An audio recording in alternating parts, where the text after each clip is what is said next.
Hey, it's Hammer inside the Sanderson Ford Studio X this afternoon. We're very happy to have Anberlin in here with us. Fellas, you don't mind introducing yourself? I'm Joey. I'm Steven. I'm Christian. Welcome, guys, to Arizona. From what I hear, it's starting to cool off, so it should be like 100, 110 today for you. So, Man. You know, one thing I'm always interested in whenever I meet bands, especially with interesting names like Anberlin, is where did you come up with that name for the band? Christian came up with it. Originally, when we started, we were like into kind of like new age and like a lot of like synth pop and stuff like that. And originally, the band's name was Amber Wind. But then we started getting new influences like into rock and stuff like that, and Amber Wind just didn't fit, so we just felt like Anberlin was a little better. That's fit. a good one. I like that. That was good. So there's no like direct translation or definition for Anberlin then? No. Oh, that's cool. Well, it's a good name though. But all right, so when you listen to songs like Impossible and Feel Good Drag, it's obvious to me and to a lot of people as well that you guys have a very unique and recognizable sound. How do you when you're in the studio, how do the songs come together? What's the song making process for you guys? Is it write the tunes first, then the lyrics come, or vice versa? Or? Yeah, you're right. It's first we write the music. Joey and Christian here write the music, and kind of hand it off to me, and I do a lot of lyrics and melodies, and then pass it back to them. And then from there, kind of all five of us work on it and try to assemble the best possible songs we can.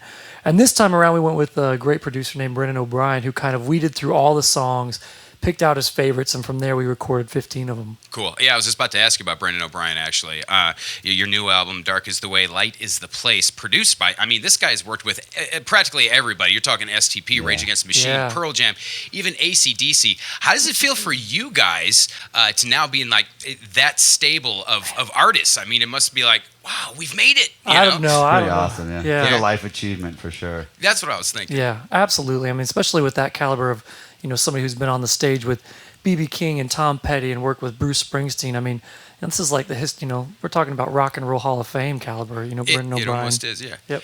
How did that come about? Did he contact you guys? Were you guys on the hunt for him? He did. No, we actually had no idea. We all kind of made our own lists of top 5 producers we would want to go with, and he wasn't even on the list because it's like a totally different ball game. You know what I'm saying? We're like minor league, and he's like major league. So but one day he came knocking on our bus in Atlanta, Georgia, and said, "Hey, I want to do the rest of your records from here on out." And we were like, how do you say no? Brendan O'Brien, you can't. You don't. You just don't. Let us think about it, man. Yeah. What was your name again? Okay. Give us a card or something. Yeah. We'll call you. So let me get this right. Were you guys like halfway done with the album, and then he came aboard? Basically, yeah. We were in the midst of writing right there. In the midst of writing the record, still looking for producers, trying to figure out where we were going, and his name popped up, and he came on board, and there was no other doubt. That's crazy. What kind of influence do you think he had on your record? I think for me personally, it was all about the confidence. Again, like we're talking about a different caliber, and so walking into the studio with him, it was more like, man, I've got to come with my A game. I've got to bring everything I can. I've got to lay it all out right here and now.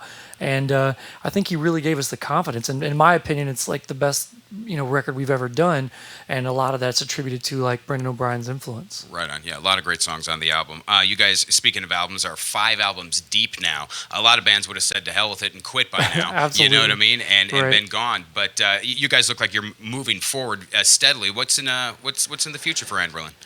Touring. We're touring probably right about up until Christmas this year, and then we'll start touring again, I think, February. So until we record another record with Brendan O'Brien 2 years from now. Just a lot of hard work, staying at it. We don't want to get the attitude where, oh, we've made it or we've done something big and put our feet up on the table. We want to just, forward momentum and keep going. You're hoping to see another 5 albums in the future. In my dreams. Well, you guys have made it this far already. I can almost see it happening for you. All right, Anberlin tonight at the Marquee Theater with Civil Twilight and the Crash Kings. How's that tour going, by the way? Unbelievable. Awesome. These are 2 incredible bands. Both of them, to be honest, I don't think there's any show that we've, any tour that I've ever watched the opening bands as much as I've watched them, and we've only been on tour for 4 days. So incredible bands, talented musicians, both those bands, you're going to be hearing about them for 5 albums. Mm-hmm. Great. All right, cool. Yeah, and we're looking forward to seeing all 3 bands tonight on the stage at Marquee Theater. Anberlin tonight, Marquee Theater. My name's Hammer inside the Sanderson Ford Studio X. Let's do a little acoustic ditty.